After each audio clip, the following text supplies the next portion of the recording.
Welcome to another program, Transforming Lives One at a Time.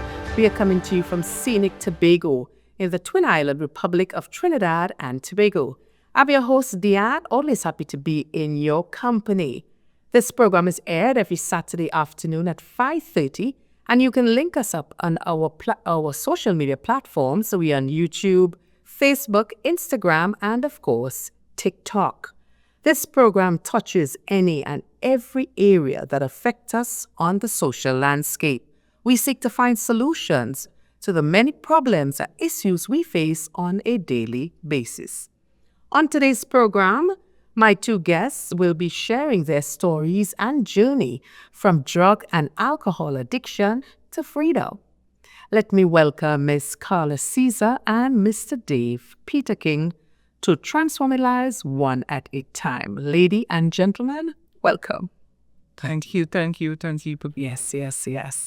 Well, as we begin, let us tell us a little bit about yourself and possibly your life before addiction and what happened. Did you have a traumatic experience? Were you dealing with grief? Or probably experimenting and things got out of control? Tell us what happened. Well, I wasn't really I wouldn't really consider it so traumatic as such, but it's traumatic in a way that the way I was growing up. I was the last child, growing up with boys and things like that. And I feel sort of neglected and trying to cope with that. Eventually as I progressed and I grew up and then trying to cope with that, I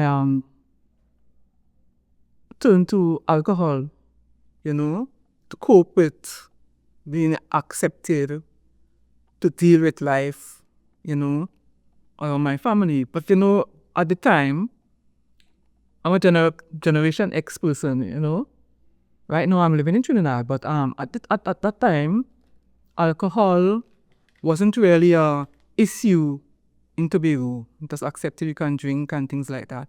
But when I had discovered that it can help me cope with my feeling of neglect, I turned to it, At 16, it really impacted me at 16 as such, knowing that I can feel belonged using alcohol. But it did escalated after a while to other substances, and that is where I realized with the other substances, that is cocaine, I realized that I needed help with that substance. Right. So it was because of that feeling of neglect that pushed you in that direction. One of the stories I was telling someone is that, being like, there was one time that I had came first in tests, right? And the response from my parents, especially my mother, was that when I showed her the result, was that the people in the class had to be well done for you to come first, So after a while, those were the kind of atmosphere I grew up in. So after a while, I just did not try. Okay, did not try to accomplish anything as such.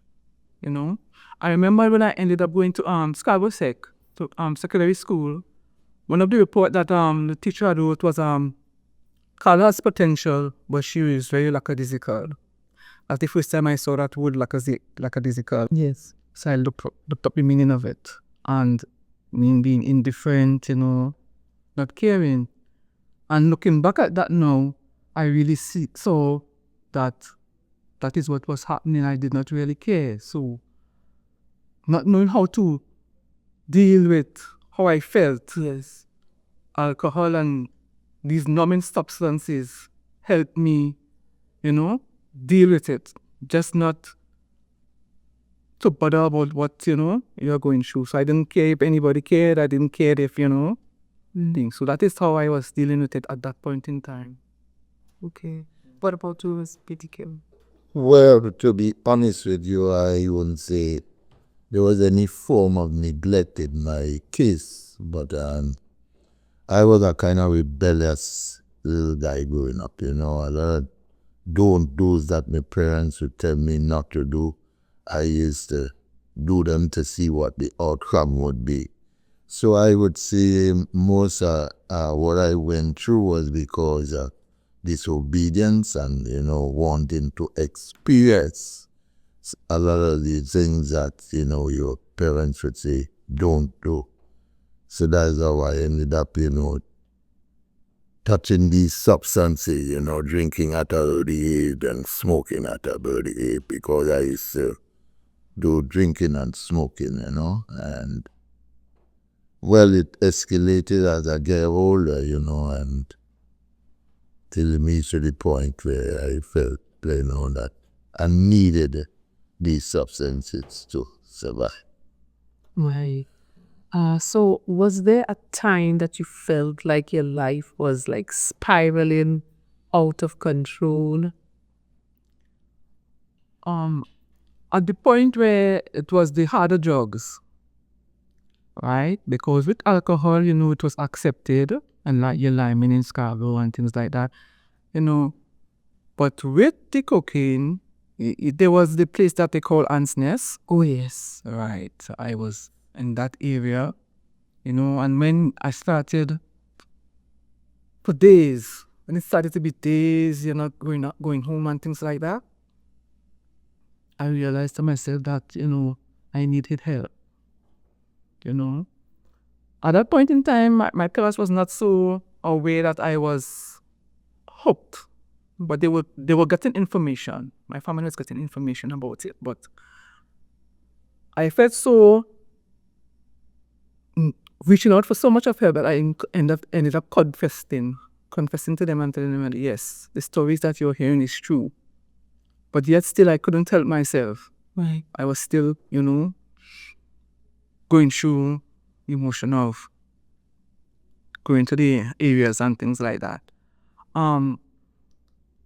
This is where I ended up going to Trinidad, because in trying to control myself, and control it on my own, Yes. I did went to the institutions and things like that. But I thought to myself that being in the environment I had was to lead you. So that is where I am at. Yeah. Yeah. So emotionally, what was happening with you? What was taking place with Carla? Well, there were other issues in my life that I couldn't handle. Right. Even the fact of taking the cocaine, the initial act of taking the cocaine, I was actually talking to someone who was on the streets, asking them certain questions, and there's where I decided to try. And, really, well, what happened? I got hooked on things like that. But emotionally, as I was saying, that how I didn't really fit in, I couldn't really face certain things in life. Didn't know how to express myself, I needed someone to talk to, in those times, your parents wasn't, for me, someone that you could have talked to when you have certain problems, issues in life, they will sort of, And I was telling my brother this morning, I said, most of the times, the only time that, in our times, our parents will show attention is when you do something wrong. Even in my school days, that was the only time when I do something in school, my parents will actually talk to me with the teachers there and things like that. But for me to really come to them and say, Mommy, Daddy, or Auntie, or whatever, I have this problem, or I'm going through this emotion, I didn't get that. Right. So I always felt alone. Yes. You know? So what I'm hearing is that you were in a house full of people, but yet you felt neglected, you felt alone, and you just wanted a way to be able to deal with it. Or to what you that no kind of feeling. Right. And you know how I felt is in growing up, how I felt is like I was living like by trial and error. Because when I do try something, all they will tell me as they were saying, don't do that. Don't do that. But they're not telling me what to do. Why or what to do. What is the alternative of this way, you're living with what you are doing, okay. So it was only when the negative, they are aware of the negative, but not the positives. That is the way I felt, Looking back, I could relate. That is what was going on. Of course, because even as you shared with when you came first in test, I mean, that is such a joyous occasion. That is something to hit the roof, and you're so excited, and you come at home with this test report. Even if it's 10 children in the class or 15 or 20, the reality is you came first, and here it is, you're coming with that kind of excitement and that kind of, oh my gosh, well, I'm probably gonna get ice cream today. And to be met with that kind of, so internally, things started to happen. Things started to happen with you, and you just had no way to release that outlet. You had no outlet, rather, to release that kind of. Seeking validation, Yes, other places. yes. That's was negative. Yes, definitely. So, Mr. Peter Quintus, was there a time you felt like your life was spiraling out of control? If I don't do something about this, this will be it. Yes, I would say, but at the time when my life was spiraling out of control, it wasn't obvious to me. I thought that I still had my life under control, because I used to drink and smoke every day of my life and not realizing I was an addict, and I would get high all day and, drive home my vehicle as normal. Well, I used to go to work as normal, and spend all day getting high, and at the end of the day, you drive home, and it's only when you meet home and you can't come out the car, you realize that you that lie, So, judging from that, you realize that you are doing something that you have no control over at the end of it all, and I think that's the time when I realized that I needed to find help somewhere. Yes. I want us to talk about moving from that quote unquote normal life to possibly the horrors and the consequences of being an addict. Normal addict. Was it a wide space when tell us a little bit about that. Normal life, the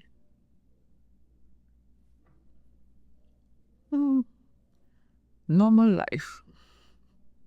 To me, like it wasn't normal, but being addicted, it's to me it was that is a cry for help. Yeah. It was a cry for help. As I was saying that when you do the negative things, then they will notice. So in the normal sense, it was how to put it.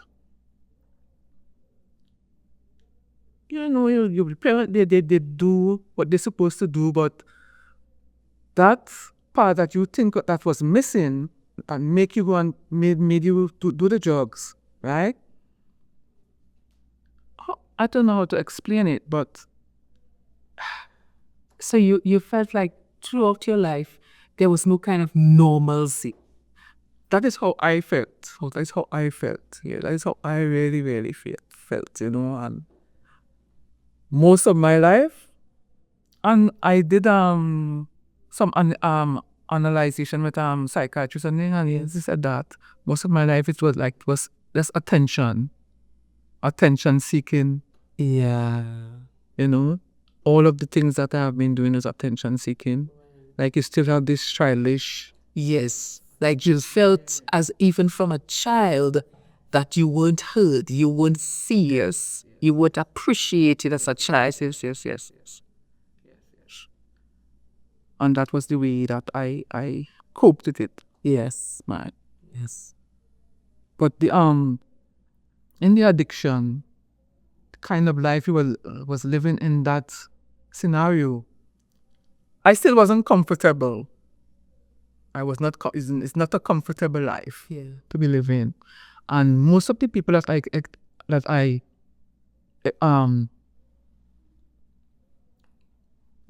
share with, yes. So in that environment, you could see that they were dealing with certain issues and problems too that they couldn't, they couldn't handle while they were there.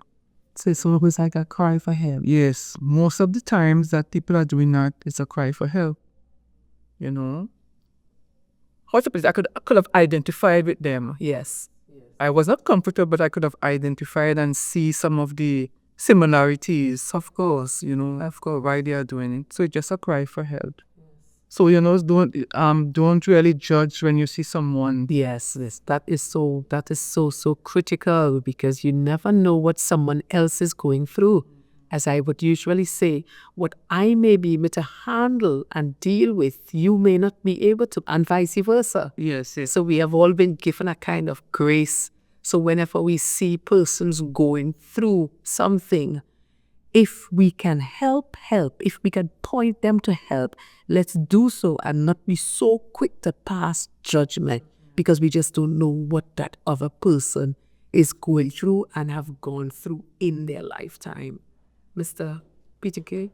Well, the normal life for me would have been, as I tell you, I was always a guy who rebellious, and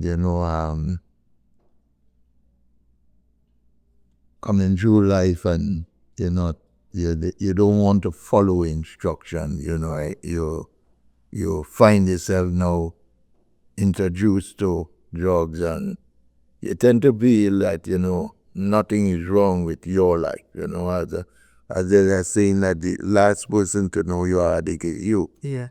Because people see you as an addict long before you ever recognize that you're an addict. And, I would have said my life was normal even though I was using drugs. Because, as I said, I had a job and I used to go to work, and, I would drive and operate as an operator. I used to operate under the influence, So I thought my life was normal until I formed the NA program, where I realized that I was an addict, and, drug use had me out of control, Right. And that's the reason why I'm still in the NA program, because there's where I think I found recovery. Right. Well, at this time, we're going to take our first short break, and we will be right back. Stay with us. Are you looking for beautiful and durable flooring for your home or office? Check out D-Cell's Tile and Ceiling Center, Store Bay Local Road, Bonaccord, Tobago, opposite the primary school. Our high-quality ceramic and porcelain tiles come in a wide range of colors, patterns, and textures to suit any style and taste. From sleek and modern to classical and traditional, your floors and walls will look great for years to come. D-Cell's Tile and Ceiling Center, open Monday to Saturday from 9 a.m. Call 460-8802 or 639-8281. We've got you covered. Do you need electrical and plumbing supplies from construction to finish? Then check out Voodoo's Enterprises Limited, Milford Road, Canaan, Tobago. Get LED bulbs and fixtures, septic tanks, water pumps, laminate flooring, Prescott power tools, and so much more. Open Monday to Saturday from 8 a.m. Call 280-2050 or 660-4970. Boodoos Enterprises Limited.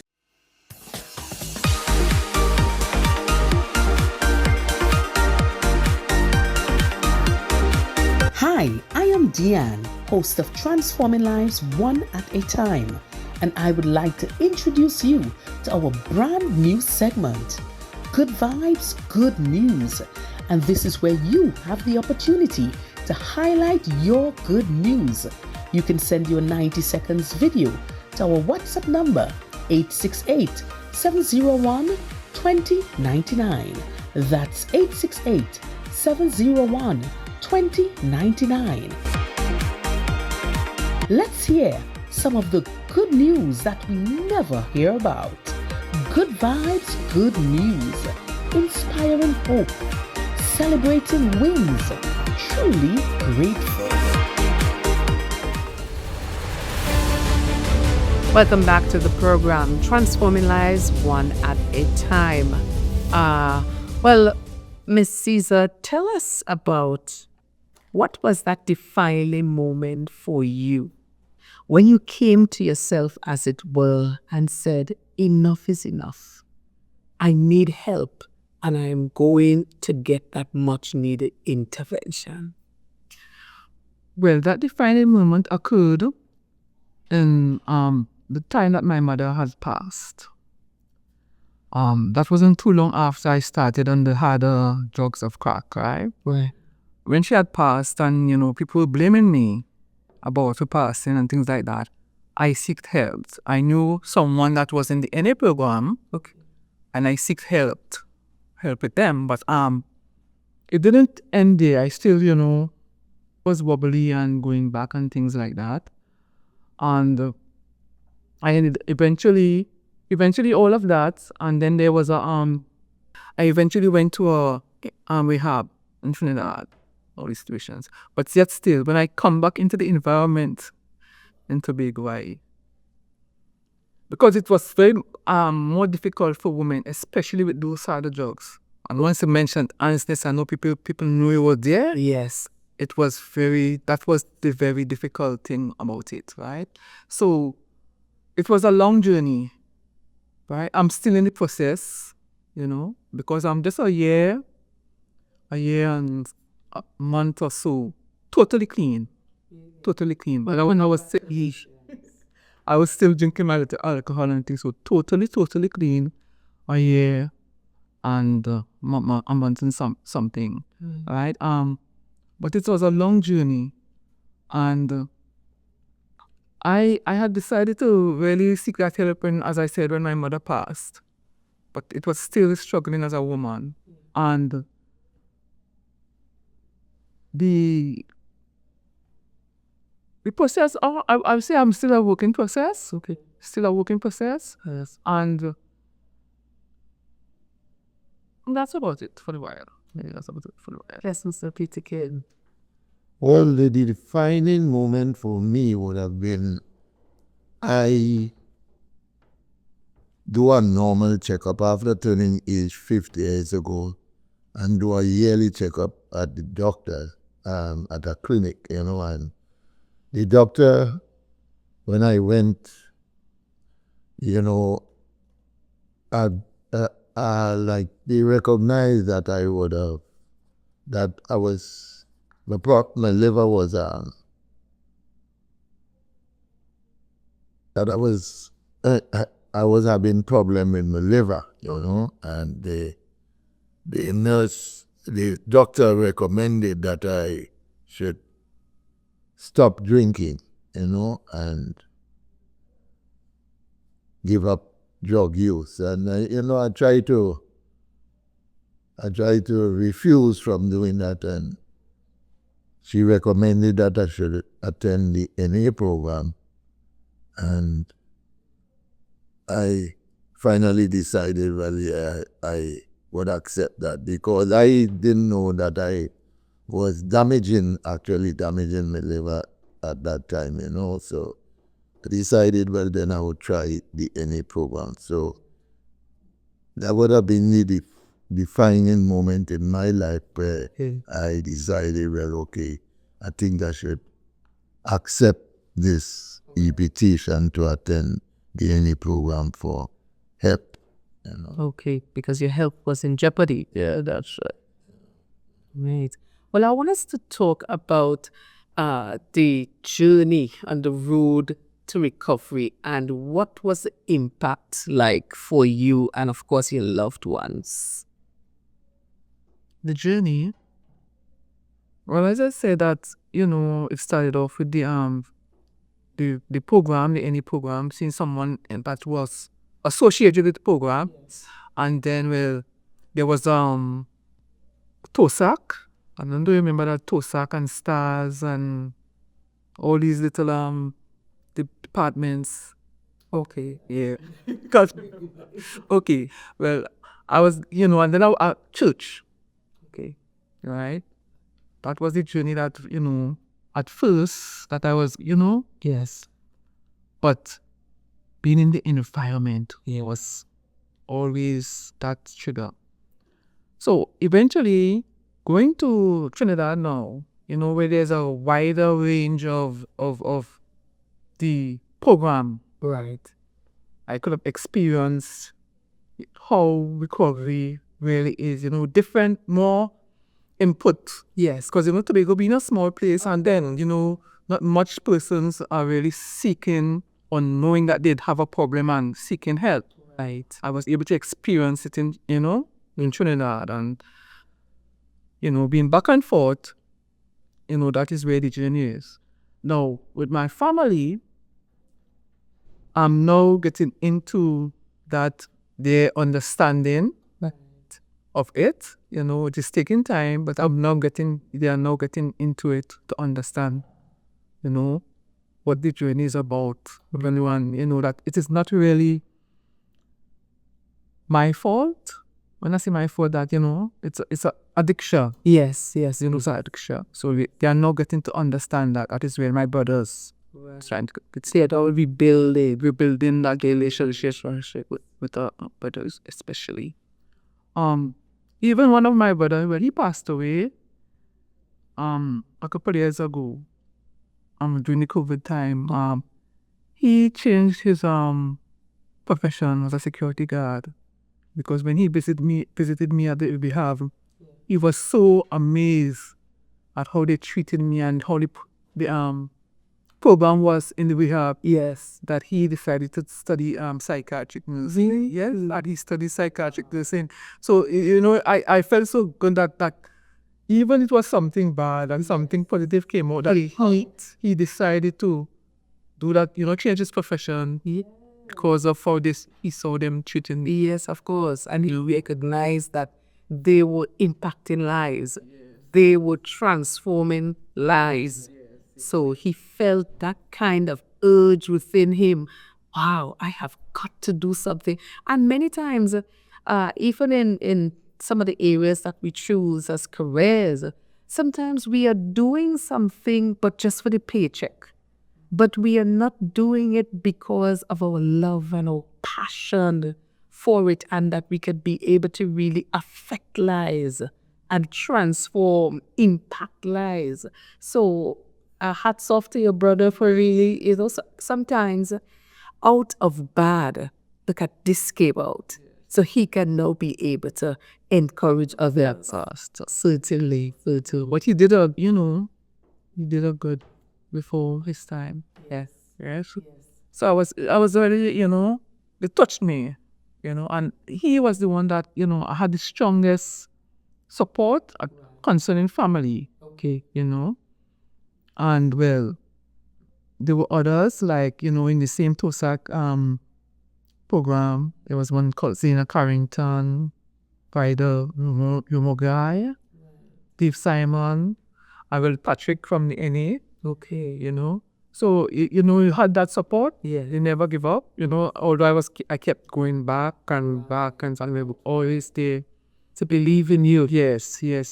And I'm thankful for that. Yes. You understand? Because, sometimes, if they had given up and, That's right. Where would you have been for today? You would not have been on this program. for today. I rejoice with you. I rejoice with you. And even as you said that you have been completely clean 1 year, 1 month, I had to say congratulations because you are doing it. You have made that decision. Enough is enough, and I am doing it. And now, by this program being aired, you will be helping thousands of people around the world who felt that they could not kick this habit. You are now impacted. So you are in your own way transforming lives as a result of being on this program. So congratulations once again. So good. Yes, yes, yes, Mr. Peter Kidd.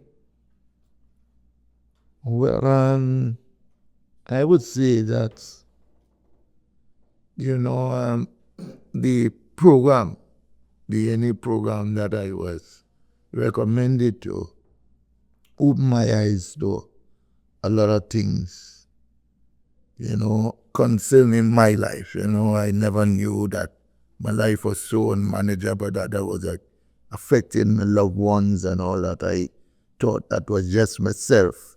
I was doing harm to, if I was doing harm to anyone, but after being in the program and recognizing that, drug use actually affects your loved ones, Yeah, you are the one who are using the drug, but they are the one who are seeing you destroying your life, and I think that kind of encouraged me to really stay in the NA program because, after recognizing that, that it's not me alone I'm doing harm to, I'm doing harm to my entire family, my wife, my children, my brothers, my sisters, all my loved ones, And I decided and determined within myself that, I had enough. And come what may, I am not going to use drugs ever again. Today I am 7 years. Wow. And 4 months and 1 day clean. I started the NA program on the 16th of July 2018, and I never looked back from that day. And I would say I really had some good support from a sister of mine, mainly who I was living with, because she lived downstairs, I lived upstairs, and she was so happy to know that I was making the effort to kick that life that she used to kind of spur me on, and encourage me, and, along with my wife. Well, my wife, after being hurt so much as as an addict, she really didn't believe that, I was going to stop, Yeah. But for today, I would really say that she recognized that I did and intend to stop. So, I have a better relationship with my wife and children. Yes, yes, yes. Well, congratulations to you. 7 years is a long time. 7 years, 1 month, and 1 day. Let me be specific. 4 months. 4 months. Yes, 7 years, 4 months, and 1 day. And you're checking my days. Yeah, well, I just say today would make me 2,668. Oh, wow. Oh, wow, wow, wow. Well, I am so very happy for you. And of course, we're going to talk a little bit about some of the repercussions in terms of, losing, as you rightfully indicated, your wife. She couldn't believe that you would have stopped, but yet she stuck with you. She stuck with you in spite of. And that is so important, to have persons that would continuously believe, because I know it could not have been an easy journey for that wife. I know that. It would not have been an easy journey for your brothers, because they're seeing your life spiraling out of control, and as it were, it's like they can't help. But you have to come to the realization in yourself, listen, I have got to do this. I have got to do this, and I want to commend you both again. You decided and you kept. You kept, and because you kept to it, you can be here today. I want to talk a little bit about Well, I think, Carly, you would have mentioned some of the persons who would have stuck with you in the rough and challenging times. I want to talk about some of the repercussions that came with this life decision.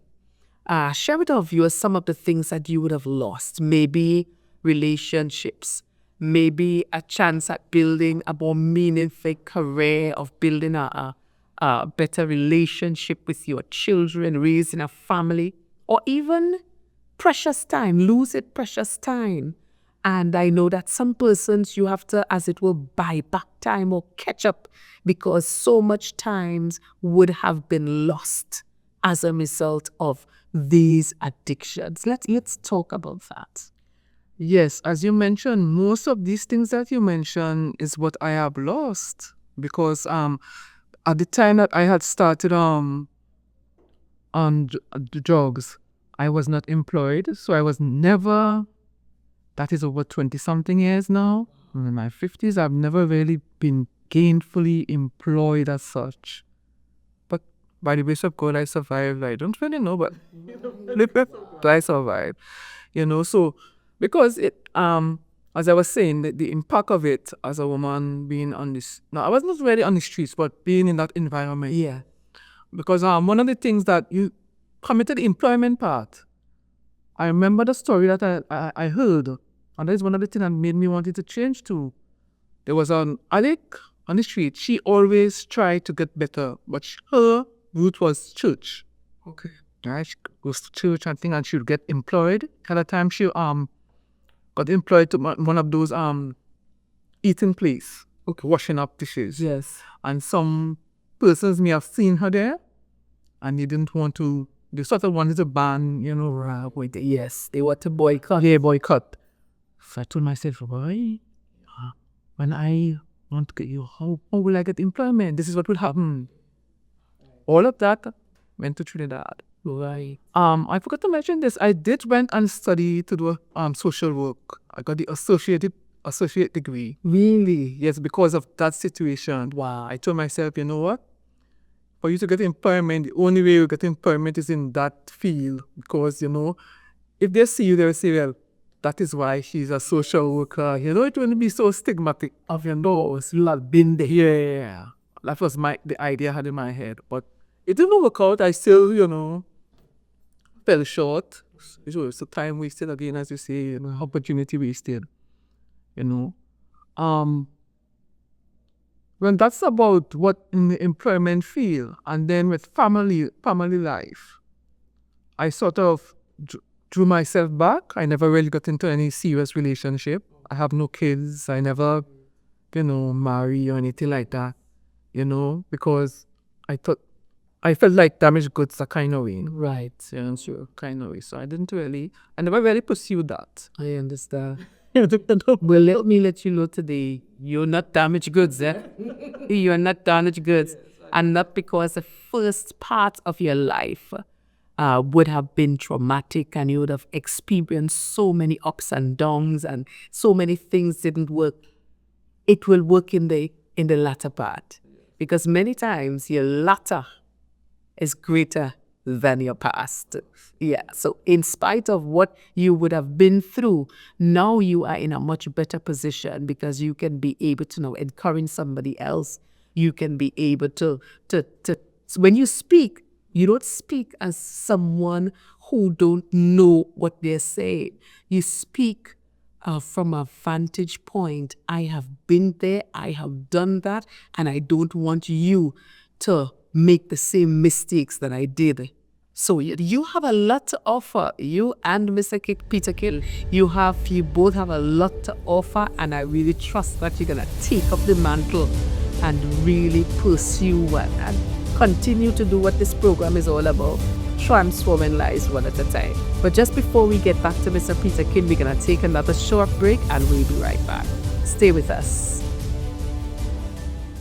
Are you looking for beautiful and durable flooring for your home or office? Check out D-Cells Tile and Ceiling Center, Store Bay Local Road, Bonacord, Tobago, opposite the primary school. Our high-quality ceramic and porcelain tiles come in a wide range of colors, patterns, and textures to suit any style and taste. From sleek and modern to classical and traditional, your floors and walls will look great for years to come. D-Cells Tile and Ceiling Center, open Monday to Saturday from 9 a.m. Call 460-8802 or 639-8281. We've got you covered. Do you need electrical and plumbing supplies from construction to finish? Then check out Voodoo's Enterprises Limited, Milford Road, Canaan, Tobago. Get LED bulbs and fixtures, septic tanks, water pumps, laminate flooring, Prescott power tools, and so much more. Open Monday to Saturday from 8 a.m. Call 280-2050 or 660-4970. Voodoo's Enterprises Limited. Welcome back to the program. Just before the break, we were talking about the many repercussions that came with this life's decision.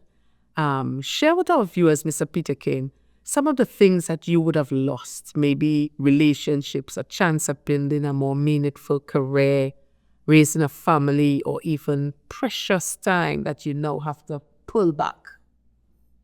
Well, to be honest with you, it's amazing that you would speak about that, because one of the main things I lost is my family. When I say that I lost my family, is that my wife and children now live abroad, since I changed my life, but I know that the damage was already done long before I decided to recover, to go through recovery. The things I would have done to my wife, she had already made up her mind that she was going to leave me and, go somewhere else to make her life. So they live abroad, but, though they don't live with me anymore, we still have a close relationship in that. We keep in contact regularly on WhatsApp and all that, As a matter of fact, they came back from the States last year and we spent 3 weeks together, and then they went back. So I could say I lost my family in the sense that they don't live with me day to day. Right. But I know that, it's on an account of the life that I was living before. I don't hold it against my wife for the decision she made,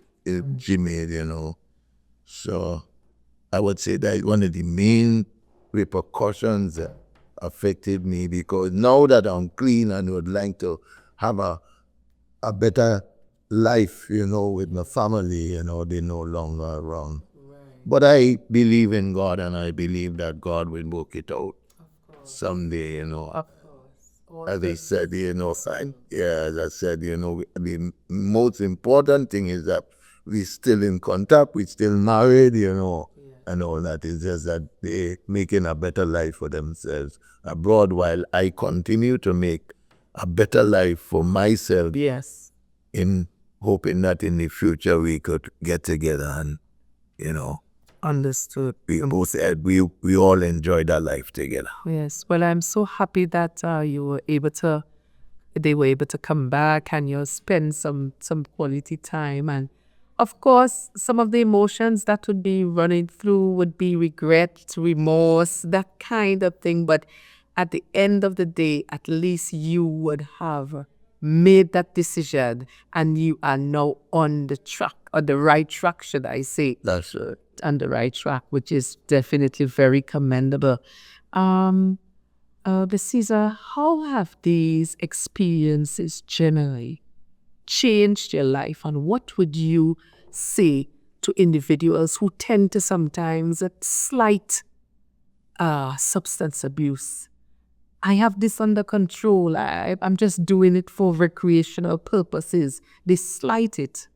What would you say to someone, knowing what you have been through? This is not something to be slighted, because, but they as an individual will not be seeing that it's a problem to them. Right. Because let us say I want to bring him out, but I have a brother and I've been not accept that he has a problem. But I will be seeing it because I have been there and I know what the symptoms and things that he's doing was similar to what I went through. So what I would tell them, try to listen, someone that went through it. Try to listen, when they show concern, especially someone who experiences, as I said before, when they show concern. Yes. And they must, you will feel, you must feel that there's a problem. Like things some along that line. Yes. Yes, Mr. Itikin. Well, what I would say is that, as I said earlier on, is that you just be the last person to know that you're an addict. You see, because while you're in drug use, you tend to believe that your life's going good. You have it under control. Sometimes people say, I will stop when I want. It's not like that, It's, you see, when you become an addict, which, you have no control over drug use, the step says that we admit that we are powerless over addiction and that our lives are unmanageable. No addict admits that their life is unmanageable and they're under control, and that is the only time when someone could really be able to help themselves, when they could come out of that denial that, drug use destroying me and I have no control over it. Until such time, they remain in that situation and you could tell them what you want. They would stay right where they are. So I thank God for the program that has helped me to recognize that my life was unmanageable and that I had no control over drugs, hence the reason why I stay in this any program, because I know that this program is where I found recovery, and I don't want to lose recovery. So, I know now that I can't afford to use drugs in any form. Right. Because my life would go right back to where it was, and I don't want to go back there. No going back, only going forward. That's right. No going back at all.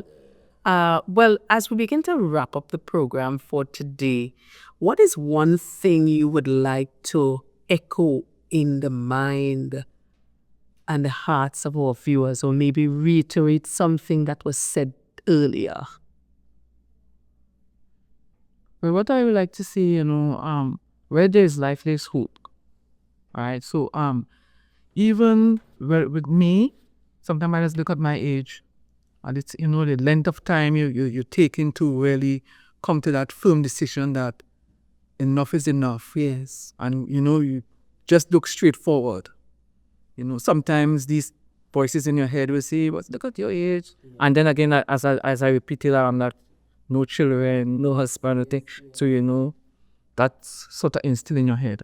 But once you have life, there is hope, and there is help with the program. Yes. And other people, as we were saying before, that went through the situation and can understand you and can identify with you, to be around that environment. Yes. All right, and seek out help if you want it. As they were saying, that the individual have to want it.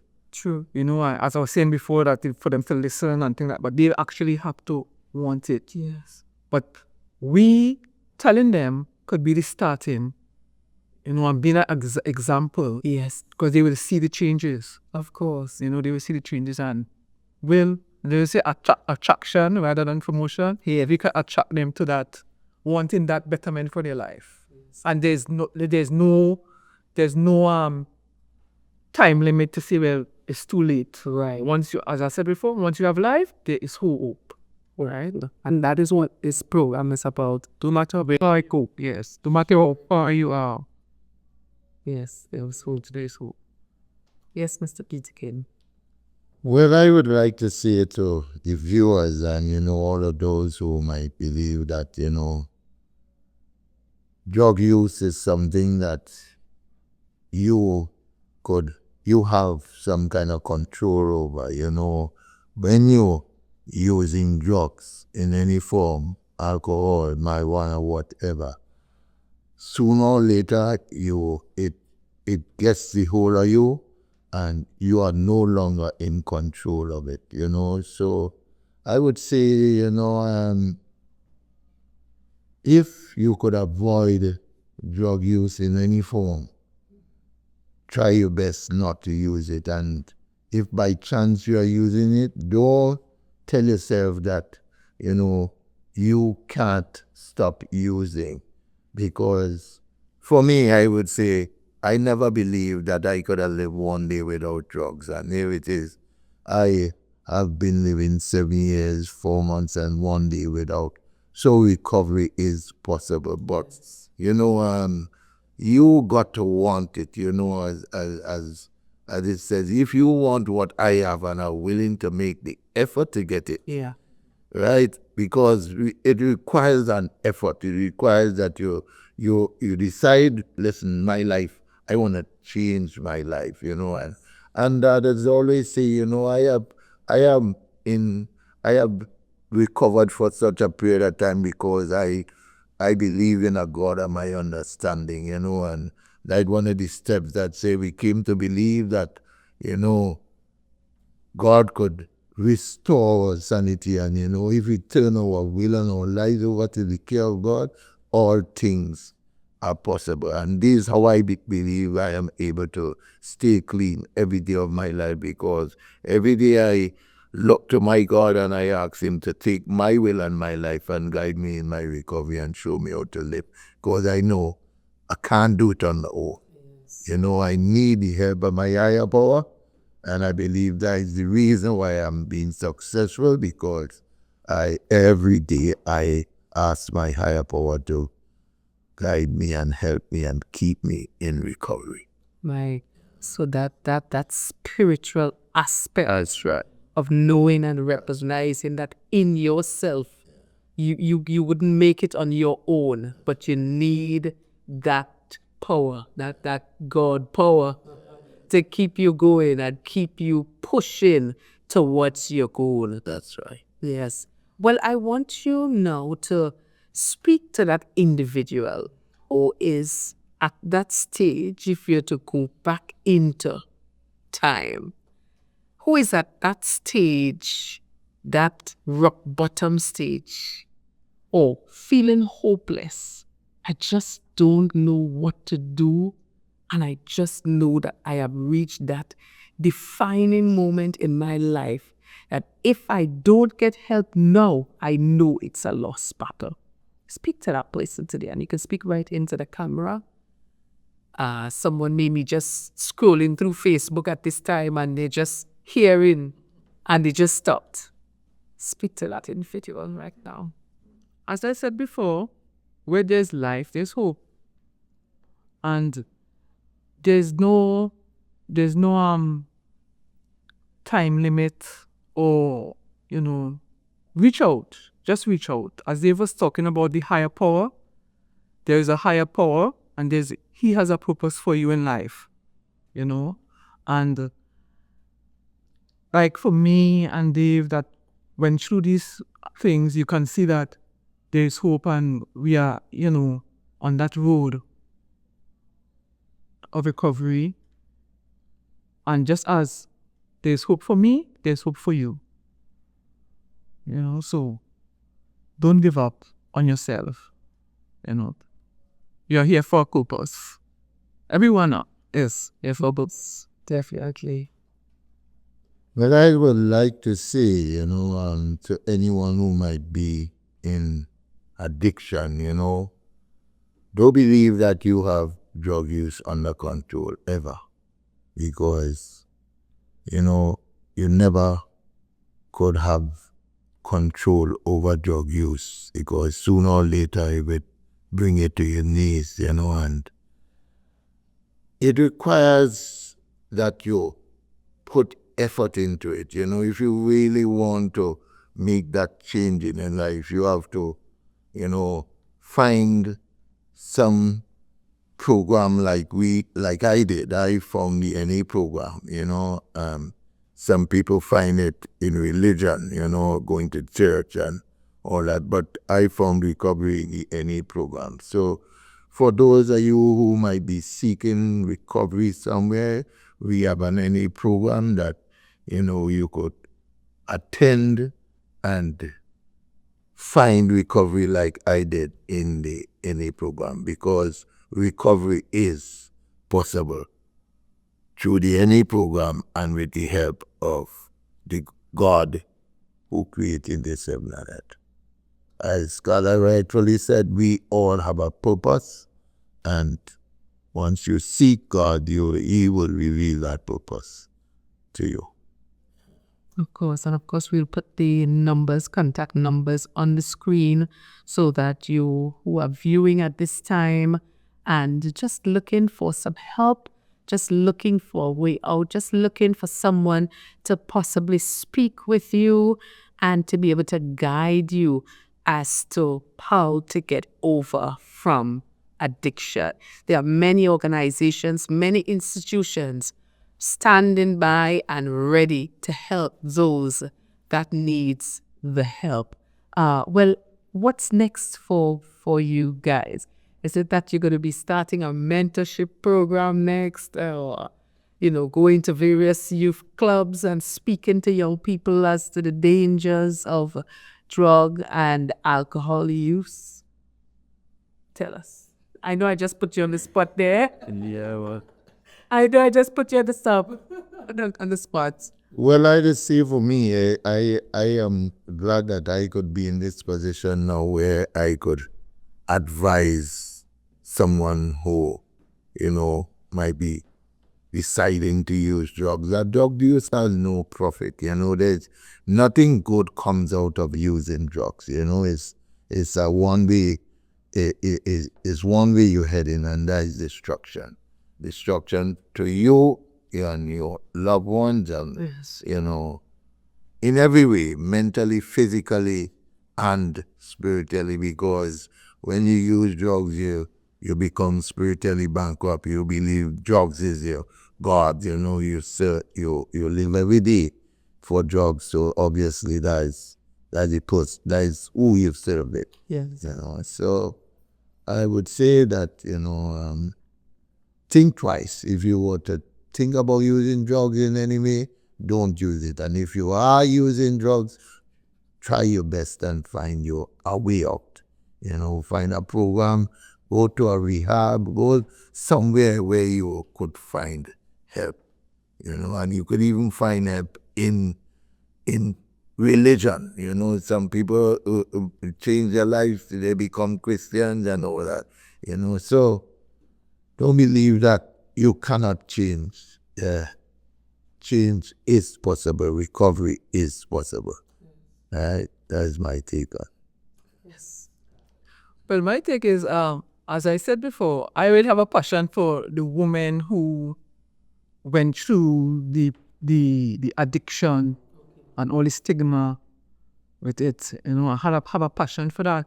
So, I would like to see, more women seek recovery, and successful, because most of the time you'll hear that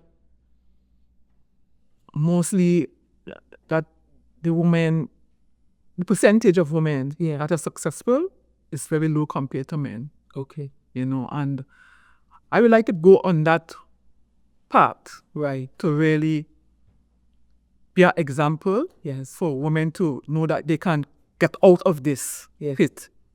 Because it's a sort of embarrassing thing for women, as I was saying before. So that is where my heart really Right. at.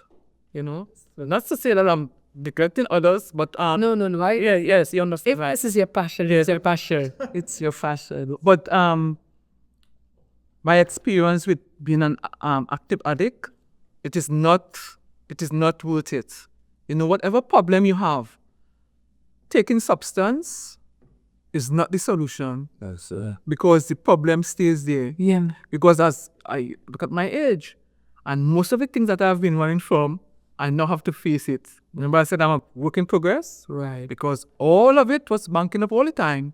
So now I have to just go through that and face it now. Yeah. So don't make the mistake of letting your problems bank up by taking substance. And reaching at an age where it will be a little more difficult, more effort to actually continue. Yes. Well, this is where we wrap things up for today. I want to really thank my two guests, Carla Caesar and Dave Peterkin, for really opening up and sharing personal things, sharing the struggles with substance abuse and how they overcame. And I really want to say thank you. You will definitely be helping others. As this program is being aired, persons are being assisted, persons are being encouraged to get off of these substances.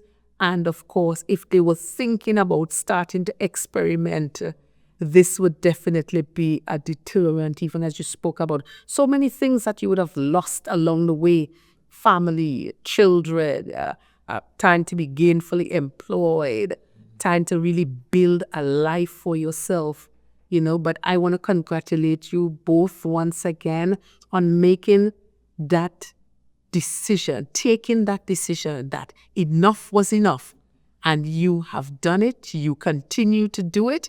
And I pray and I wish you all the best in your future endeavors. And you will continue transforming lives in your sphere of influence. Well, folks, that's where we leave it for today. One thing is clear from this interview.